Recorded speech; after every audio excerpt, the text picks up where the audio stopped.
Okay, Gary, for our first broadcast of 2024, here we go. 3, 2, 1. You're on the air. Hello, everyone. Welcome to the Gary and Kenny Show. I am a Gary. I forgot who I was. I am a Gary Kroger. No, look, keep it in. We make mistakes. I'm Gary Kroger in Waterloo, Iowa, flickering as I do, and you are. Well, I'm the thing you say. We make mistakes. When we're this age and you start to forget your name, it may be a more serious medical condition. You did one week. There was a big chasm between and you had to think of who you were. Well, it wasn't that I forgot who I was. It was I was trying to come up with somebody clever, a name more clever. Someone better. But let's talk about 2024. Okay. Well, here we're in it. Okay. Happy New Year. Is this the most anticlimactic thing that happens all the time? We build up after Christmas. It's like New Year's is coming. What are you doing for New Year's? Let's get together. Everybody get to New Year's. And you sit there. And then for hours before the New Year's, there's like bands and music and people celebrating. And then all of a sudden, the big 3, 2, 1, the ball comes down. Everyone goes, yay! And you kiss and you hug. And then you go, whoo! Wow. What was that all about? Right. And then you go to bed and you wake up, and New Year's Day is just, if you watch the bowl games, it's something, but otherwise everything's closed. It's just a shitty day. And then there's January 2nd, which is a little bit shittier, and the 3rd, which is totally meaningless. I just find it very anticlimactic. It's like nothing changed. It's just a big, okay, everybody move along. I find even the climactic 31st, and I stayed up this year because you made it to midnight. Yes, because we went to a concert that I'm on the board of directors, so we went and it was wonderful. But otherwise, I don't stay up. And then I got home and my kids were here, so I kissed my wife, etc., etc. But usually, Kenny, I will go to bed at 8 o'clock, figuring well, we celebrate because I'm from New York. I use that as an excuse, but once it hits midnight in New York, I celebrate New Year's. So it's 9 o'clock here, so I can make it to 9 o'clock. Yeah. Well, I don't care. I don't make resolutions anymore. At this point, the problem with every year going by is now another year has been added to my drop-down menu. Right. I got to go down decades and decades and decades. It's one more step down on the drop-down menu. Well, or it's at the dropout menu. It's 1 year closer to, for most of my life, it's like, it's another year. It's another year. Now, so we're 2 minutes into the show and already we've gotten to death, Gary. 2 minutes into the show. It's going to happen. I think about it a lot. I think about it a lot. All right. Well, I don't care. I changed the number on my checkbook and that's it. That's all this means to me. 2024. It's an election year. Plenty to talk about in terms of an election year. Gary, Iowa don't tell anybody that you write checks, okay? I know. But I write like 3 checks because I simply like to have the inventory that I paid it rather than the automatic withdrawal. It's part of a process where I feel like I'm still somebody who takes care of a home. I've got to write the check to Home Depot this month. Yeah, well, the check has gone the way of everything else. Yeah. So this just seconds before we started the show happened to me. It's kind of a good note.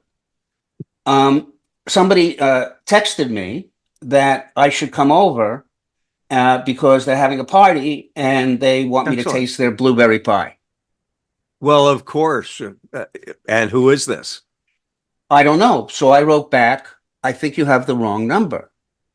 And they wrote back. You have a random text saying, come over for some blueberry pie. Yeah, a party and a blueberry pie, which sounds great. I don't know. Which sounds wonderful. Yeah. So I have to say, I'm.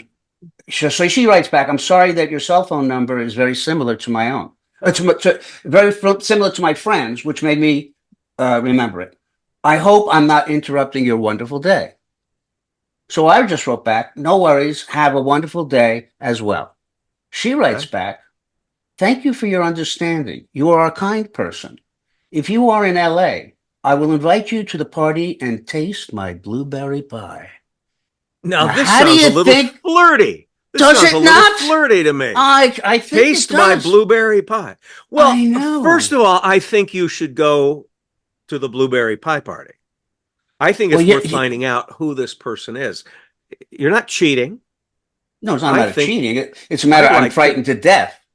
This could be a trap. Well, what do you? Yeah, what do you suppose this blueberry pie person? We don't know if it's a woman. I I'm don't know, but assuming I would put because of this the in, and blueberry pie. we should have Brad Hall back for this. We should do this as a what would Kenny do? What would Kenny do? Yeah.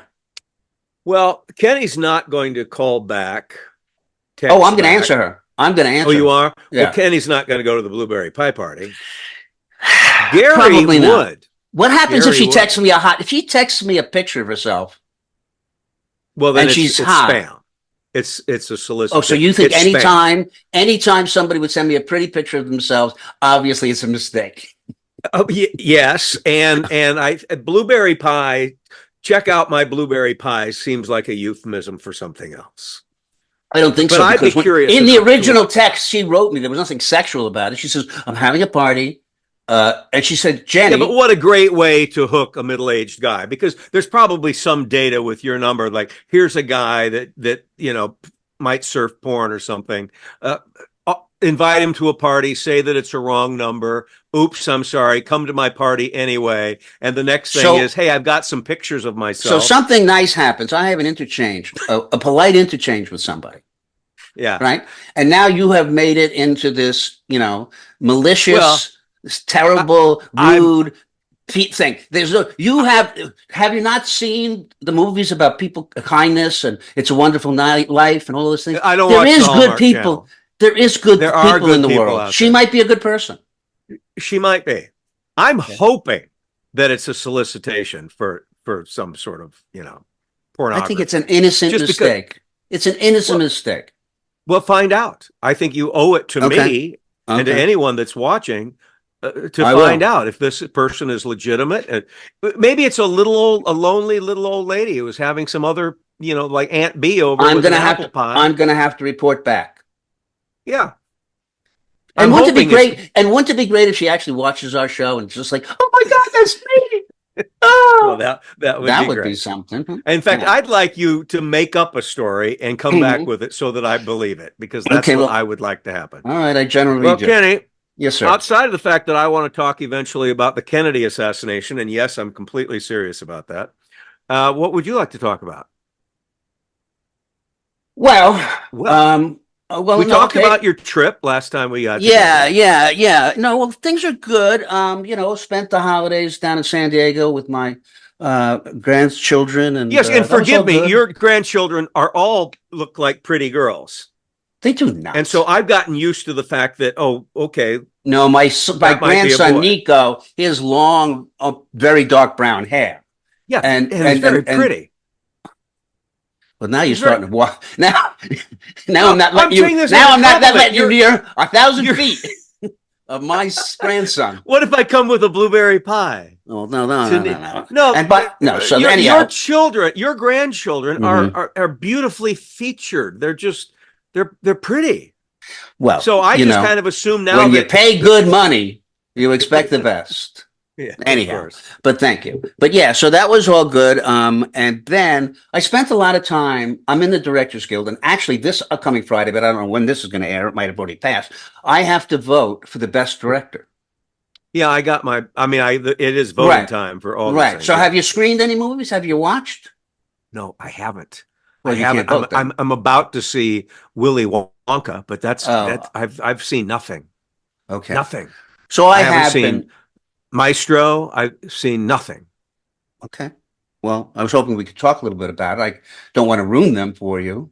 Well, no, go ahead and well, I'll tell you this. It's impossible to determine best director from the movie Barbie to the movie Napoleon. How am I going to determine? I've seen Barbie and I've seen Napoleon. Yeah, I've seen those. Okay. Yeah, how do you determine best? How do you determine which is the best? It's such a completely different skill set. And even Maestro, what he does with Maestro and what some other other directors do in smaller movies, it's a ridiculous competition. It comes back to the basic elements of criticism, which nobody uses. And they are, did the artist in their field realize what they intended to realize. So in other words, you can direct Barbie and be just as great a director if you accomplished the intention as if you did something epic like Napoleon. If he did Napoleon and came up short of the epic elements necessary, then it wasn't great direction, even though it was much harder. No, I just think it's impossible when you get into art to determine what you're I think talking in about. terms of best actor too, it's all ludicrous that it's a competition of best. I know. Anyhow, it's ridiculous. So I did see Maestro, and I did want to talk to you about it, but I was hoping you'd Go see ahead, talk to me about it. I know how it ends. He dies. No, not in the movie. Holy shit! Not in the he movie, died. I mean, They didn't go. They didn't show that in the movie. I know, but I know his story, and I know what you don't have. You won't ruin it. Okay. I know it's a great movie. Marriage. It's a great movie. It's I mean, you can't be anything but impressed with all around the performances, and the directing, which he did remarkable. But what I didn't, and this maybe was an expectation or whatever, but what I found kind of interesting was because Leonard Bernstein was somebody who was alive at our time, who was part of kind of our upbringing. Yeah, we knew of him. I thought his story would be very interesting if they were going to do the career of Leonard Bernstein. Right. Because he was amazing. And that's not what this is. And I read one major criticism that says just that. There are so many things like his relationship to West Side Story and et cetera, that are so interesting, and this wasn't it. I mean, what a musical genius he was, and the people that influenced him, and the schools that he went to, and his first introduction into Broadway, and do everything that he did. That's and it the was criticism all about, that I read. And it was all about his relationship with his wife, which is so interesting. But to be honest, that could have been a backdrop to the movie, or how gay he was, which again, I didn't think of it as effeminate as Bradley Cooper portrayed him. My memory of Leonard Bernstein was not, Liberace. Right? No, not at all. And I haven't seen the movie, but in defense of what they did, goes back to what I just said. Did it do what it intended to do? Obviously, they said, we want to tell this relationship story, not the biography of Leonard Bernstein, not his closeted persona or any of that. Yes, or his influences. Absolutely.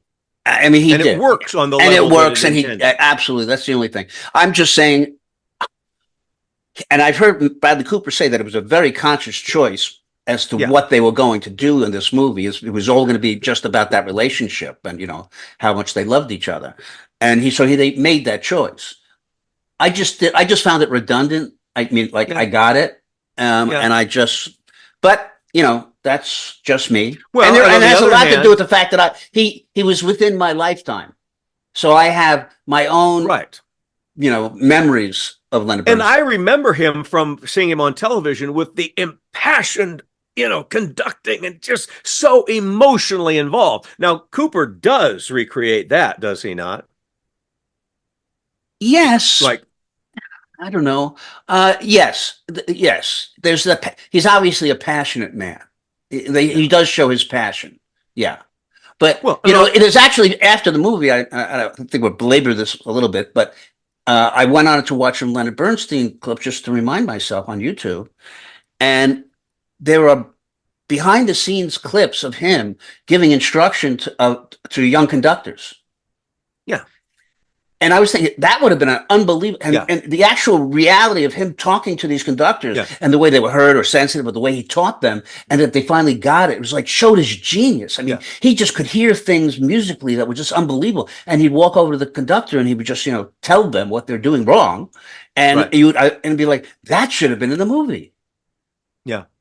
Okay, that's my Maestro take. Well, I agree. I mean, I've seen videos of Bernstein just pointing out the magic of Beethoven's Moonlight Sonata, for example, and that interests me. But that would be the movie that I want to see, and not the movie that they wanted to tell. So I try to remove myself. Now, in the same vein, you have Ridley Scott completely making up biography. the historical notes of Napoleon aren't, and that relationship he didn't depict at all in terms of its truth. Well, some of it, because I'm actually reading the definitive book about Napoleon right now, so some of it is true. Yeah, Well, yeah, some I of can it, show you my certainly the Kindle. age. The age was Well, significant. no, but that She was true that he did with Josephine. 12 years older. You know, we're probably Josephine was ruining the 12 movie. years older. Yeah, but that was also true that he divorced her because she couldn't have his heirs. Right. Yeah. that was true. But I yeah, thought that was a real Hollywood choice to have a younger woman, and it was relevant how much older Josephine was. you should not get your And he history didn't shell the pyramids either. Right. So you shouldn't get. It's not a history lesson. Like Gladiator isn't really the history of. Yeah, I mean, there is something to be said for. Does a person who's making a historical movie have an obligation to the truth? I think so. I mean, I you think also want to people- fill seats and tell a dramatic story, but I think if you're going to call it Napoleon, you want to have basic elemental story arc and not add things like, spaceships or. Right. But I mean, when you see a movie, where they depict Nixon, they do his story. Is it the same? Are they giving you real truths there? Well, or any other often. historical figure? Right. I believe I heard Frank Langella talk about this. Who said, no, you don't. You can imitate what you see on video or on film. Mm-hmm. But he said the purpose of making the movie is for me to find an emotional depth that wasn't necessarily realized. A new piece of Nixon that isn't necessarily biographical truth, but shows a reflection of something human that we hadn't thought of before. But do people walk out of the movie thinking that they just saw true history, that event really happened? I think they do. Another case in point is Spielberg's Lincoln. Yeah. Obviously, lots of latitude was drawn, but people walked out going, hey, now I have an understanding of Lincoln. Well, it's fabricated, but at the same time, I think that's why we create art, is to see what you can't otherwise see. Yeah. Ooh, this got good. It did? I like that, to see what we can't otherwise see. Oh. I think I have a little, quotable moment here. Oh, you know what? I'll play it back with subtitles. You know what I was actually thinking of doing? I was looking back to figure out what we were going to talk about today. And so I went to my notes. Oh, you have notes. I had, like things that just occur to me that I'll just try to remember that I want to talk about on the podcast. And there's some stuff we just never got to. So this is just kind of, okay, let me find this one. And I told you, I want to talk about the Kennedy assassination. Is it a downer? Well, nothing's an upper about a man's head being blown off. But... Okay, can we save that to the end? Yeah, we can save it to the end. All right, here's something. I heard, because I have grandchildren, I saw a bunch of kids playing, and you know what they were doing? Cooties.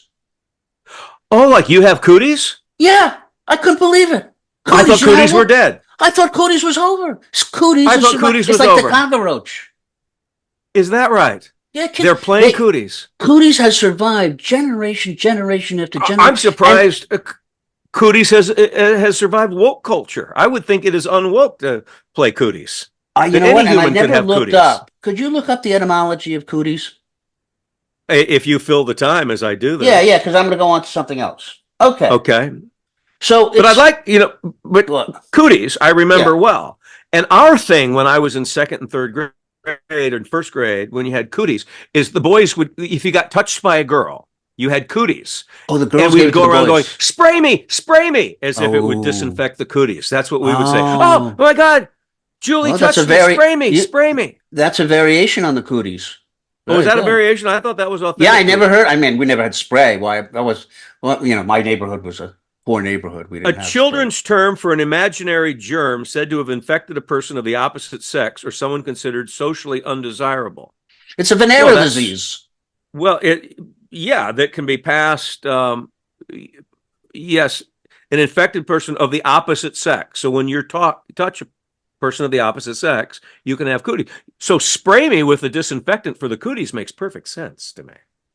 Well, I think our manifestation of cooties. I get that, but that's the meaning of cooties. Do you have a beginning? Yes, what is the etymology? Like the first person that had cooties. In the First World War, yes, perhaps from Malay kutu, which means a parasitic biting insect. Kutu. That is cooties. Kutu, yes, denoting a parasitic biting insect. So you have cooties. That's the etymology as this describes it here. I just was. It's I was like, melee. Kutu. wow. I mean, it survived. Okay. Here's All another right. thing that we didn't get to talk about in 2023. We were talking about football, but I was playing football with my grandson. Okay, and I was trying to Mhm. teach him the flea flicker. The flea flicker. You know what the Sure. flea flicker is? Of What's the course flea I know what flicker? the flea flicker Let's is. explain to people. Well, when the flea flicker, is when the quarterback receives the ball, Right. passes it, a legal pass to an end, Backward. who then throws it back. Right. Okay. How do you spell flea flicker? I assumed it was FLEAFLICKER. Yes. And if you looked it up, it would be spelled that way. Now, However, I'm teaching my grandson the flea flicker. And it comes down to me saying this phrase, Nico, this is the way it works. Okay. First you flee, you flick. and then you flicker. You flick. Okay. You flee, Uh-huh. you Flee, flick. That's how it flick. goes. Which Uh-huh. is you run and then you flick Right. backward. That's the flea flicker. So shouldn't it be FLEE? Well, There's no flea involved. There's no fleeing, flea. I but there's no always thought flea. it was imagining flicking a flea. So you got That's rid what I of the thought ball too. like you flick a flea. I think I look at it in a whole new way. I think you flee. On hike, everybody flees, right? Yeah. I think Okay. I think it's spelled incorrectly. All right. What All right, else well, is in Kenny's notes?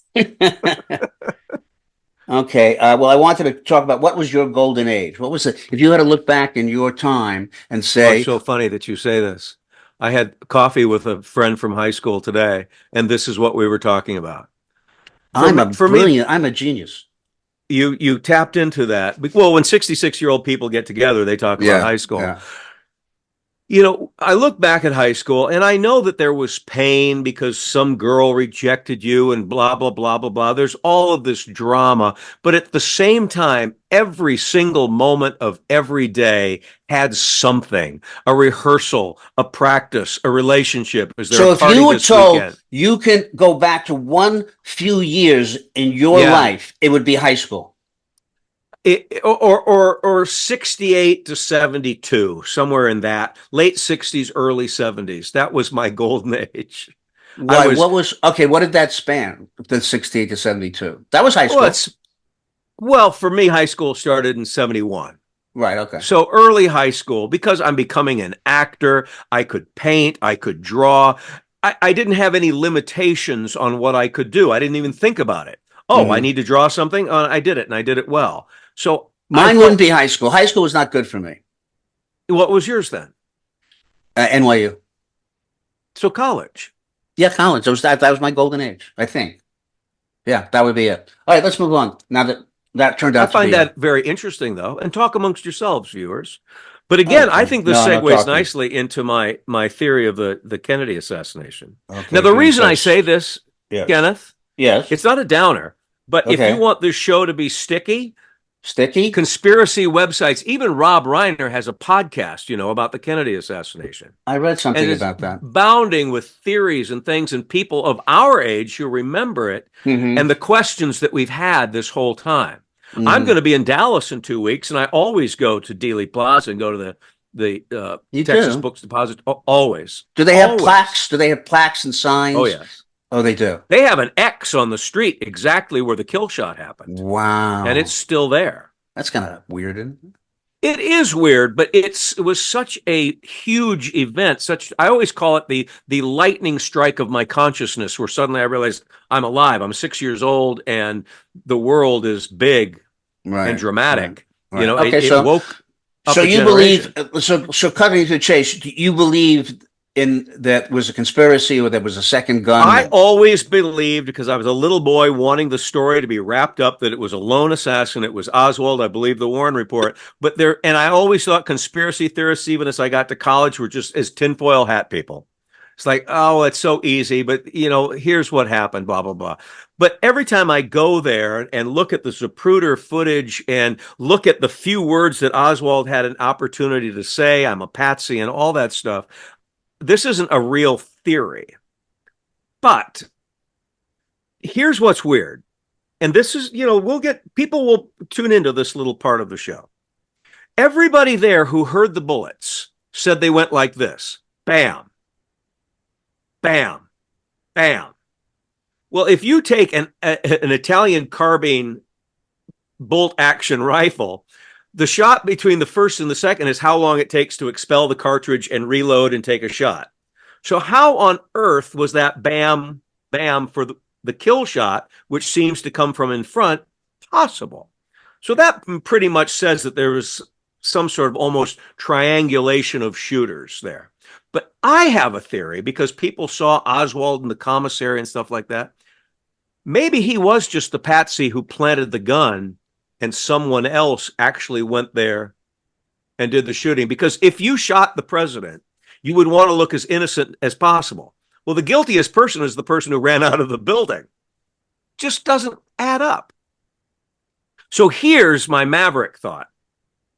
If it was the mob, for example, and there was a mobster who's on his deathbed said, yeah, I did the kill shot. You know, it's kind of a guy that admitted to this. Was that Giancarlo? Yeah, whatever. Oh.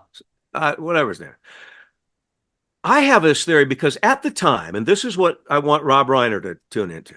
Mhm. At the time, Kennedy's popularity wasn't what it became. It was like 50-50.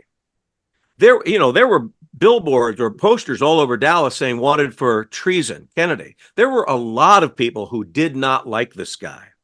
I have a feeling that the conspiracy to kill him, let's say it was the mob, thought that they would almost be not embraced. You knew it was going to be tragic, but not what it became. That it would sort of be like, well, a lot of people are great. You know, we move on now. He was kind of a jerk, didn't like his policies. But to their surprise, instantaneously, the world, Republicans as well, were shocked, in horror, in grief. It was the seminal moment. And I think it surprised them to such a degree that they went, oh, shit, let's get away from this. Let's deny everything. Let's cover every track. Let's kill anybody who knows anything. They probably killed the guy who came up with the idea. Well, that's what I'm saying. That's what I'm saying. I don't think they realized that it would be the moment that defines a century. And when they did, they went, holy fuck, what have we done? Well, in the famous words of Woody Allen, who once said, that's very interesting, but I'm due back on planet Earth. I think I've got legs here. I've got legs. I don't know what to say. You know what? Hopefully one day you'll find closure. That's all I can hope for. But that's your thing. Well, here's the thing, Kenny. Here's the thing. Is I don't think we will, but although there are files that are still sealed for another 20 years or something, right?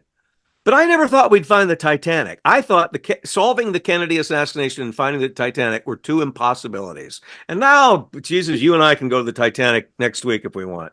So maybe not a good idea. Was that the people who got killed in that boat? Yeah. I'm not. But you can go to the Titanic. We're used to seeing pictures of the Titanic. And you can go to Dallas. And you can go to Dallas and stand. And you can go to Dallas and stand on the spot where and to the Kennedy conspiracists out there who want to hear one more thing, and I know they do. When you stand behind the fence at the grassy knoll and you see what people think might have been the kill shot, you go, well, holy crap, of course this is. It's just so obvious. Somebody even scratched into the wood. How can you stand here and not believe that this is where the fatal shot came from? They wrote that on. How'd they write that? They etched that with like pen. They etched that on the fence. That's like a long sentence. Well, to scratch out on a little more concise than that. But you can't stand here and not think that it was a lone gunman, something like that. Anyway, all right, okay, all right. Okay. Talk amongst yourselves. All right. What else you got? This was just one of those things that pop into my head, and I think I was watching a movie or whatever. I think it was a Viking movie, and they were sacrificing virgins. Well, of course. And I'm sitting there going, if I was in that crowd and I had to say sacrificing virgins, and I had to have a debate with somebody, how would you tell somebody? Eric? Yeah, how would you tell? My question to you or the guest would have been, try to tell me why you think sacrificing the virgin is not a good idea. Yeah. What? Yeah. Why do we want less of them? Why would they be the lamb? Run this by me, sins? Sven. Run this by me again. Yes. Why? Yeah. Why are we? I'm answering this with horns. This is. I've never understood putting virgins into volcanoes and sacrificing. It doesn't. Who make thought of that? It has to be the sacrifice of something pure. That has to be the logic or illogic. Is absolute purity, because you're full of sin. What's the point of sacrificing you?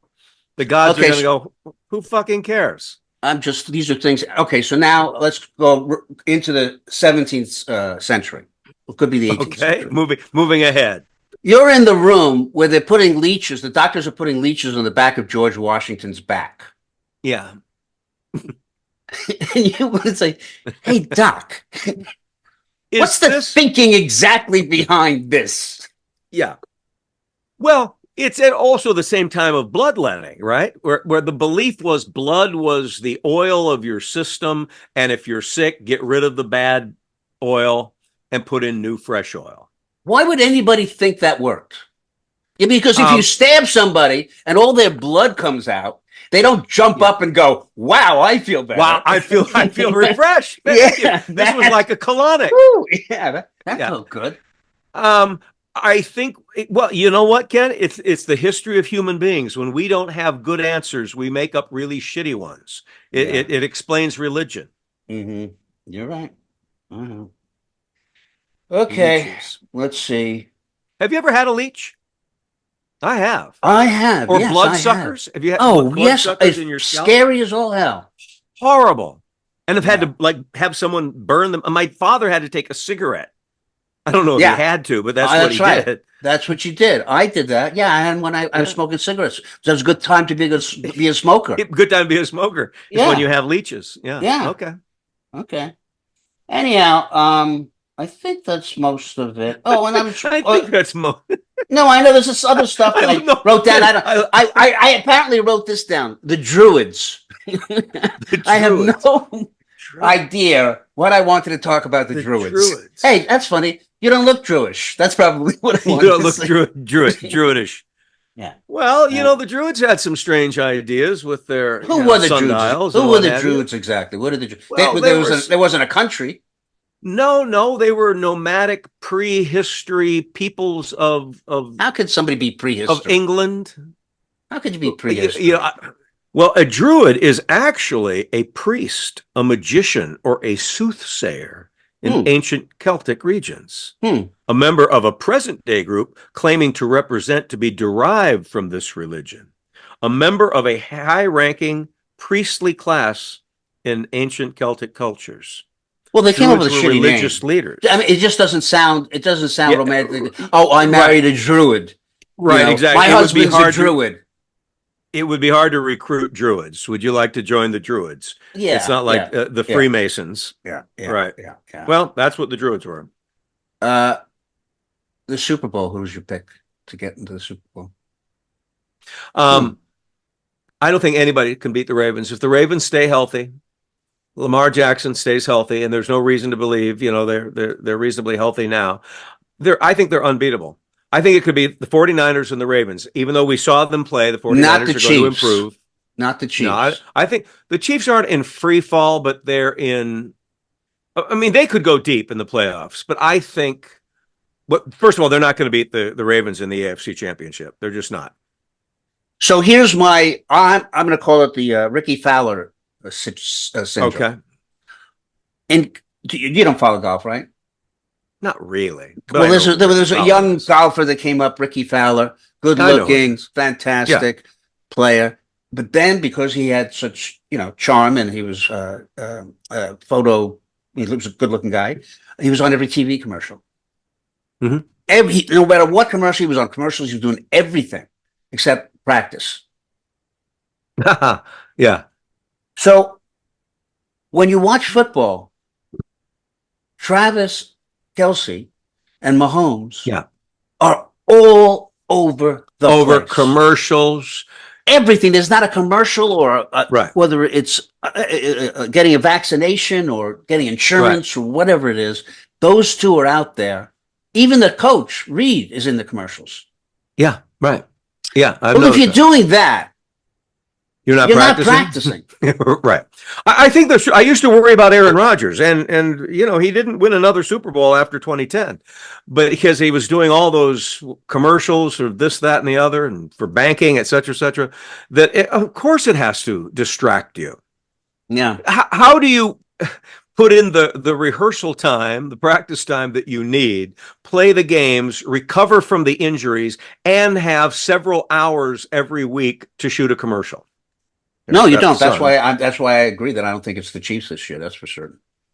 Well, I don't think it's Chiefs, and I don't think it's the Eagles. I don't think we're going to see a rematch of that one this year. They're still both very good teams. They could still go deep, but I think it's going to be San Francisco, and I think it's going to be the Ravens. I picked the Ravens. Okay. I think the Ravens by 7. I think that's a great bet. Are you actually going to make a bet? I make gentlemen's bets for $20. Oh, I don't. Do you have betting apps like we're not legal here? We have all that technology here. Well, we have a casino. I can go down there, and okay. The Indians own it, right? The Indians own it. The Native Americans own it. Oh yeah, the Native Americans. The Meskwaki. Yeah. Does calling them Indians? That's not correct anymore, right? You should never call them Indians. You should never call them Indians. And yet, we have Columbus Day. Right. Yeah. We celebrate Columbus. But there's lots of opposition now to that. Right. Well, Columbus was an idiot. Yeah, he was an asshole. He was just so stupid, he came all this way. Saw these people walk out of the forest and go, hey, we're in India. Exploited them. Yeah. We're in India. Right. What a jerk. No, you're not. Well, Louis C.K. does this. Yeah, come on, you're Indians. No, we're really not. Okay. Well, we're still going to call you Indians. I know. It was like the stupidest thing, and yet we taught it in school. It stuck as history. Cowboys and Indians. Right. Yeah. Wow. Well, even Marlon Brando talked about the Indians because that was the appropriate term. It's all that we understood to call them. Do more Marlon. Do more Marlon. I swear on the souls of my grandchildren, I will never be the one to break the peace. Wow, God, but some unlucky accident should befall my son, who was brought up on false charges, and I have to bring. I'm making shit up now, but I've been doing this for a long time. Wow, bravo! But you know what? I sort of get the face right too. I would like you to bring more of your skills. More of my skills? Yeah. Well, one more skill. Okay. No, it's not a skill. I want to go back to my Green Bay Packers because you opened that door. As long as you're not going back to Kennedy. I'm not going back to Kennedy. Although I'm telling you, this will get traction from Kennedy. From nutcases. From Rob Reiner. Rob Reiner. You know what? We'll take nutcases. My Packers could make noise. They still have to beat the Bears to even get into the playoffs, but essentially their playoffs. What's his name? Justin Love? Justin Love? Jordan Love. Jordan Love. And he is proving himself to be what the naysayers said, oh, he's not Aaron Rodgers. But he's more of a team player. He spreads the ball around. He's got a young fleet of receivers. Awesome line. If their defense has figured some shit out and they have the youngest first-round draft pick defense in the NFL, so when they come to fruition, they're going to be awesome. If that happens at the end of this year, they could still go a ways in the playoffs. My Green Bay Packers. That's all I want to say. That's all? Thank you. Okay. All right. Well, I'm just checking to see if I got another message from the blueberry pie. Yeah, girl. if you did, that would be a nice way to end. Yeah. Now, I would like. Why don't you? Hey, do me a favor. Yes. Write to her right now on air. Okay. Write to her right now and say, "Hey, I'd love to know more about your party." I'm just going to write. Hey, right. What are you wearing right now? I am in L.A. How's that for a comeback? That's great. Now ask her what she's wearing and say, hey, if you'd like some pictures of me, I'm game. And watch it'll autocorrect to gay. If only. That autocorrect thing is killer. All right, Kenneth, thank you for your time. I hope to Hey. speak to you again soon. Thank you Yes. all for your viewership, your listenership. We're on all the popular podcasts. We're on DBTV, streaming television. We have a YouTube channel, The Gary and Kenny Show. Give us a thumbs up. We'd love it if you supported us that way. Until next time, see y'all later. Bye-bye.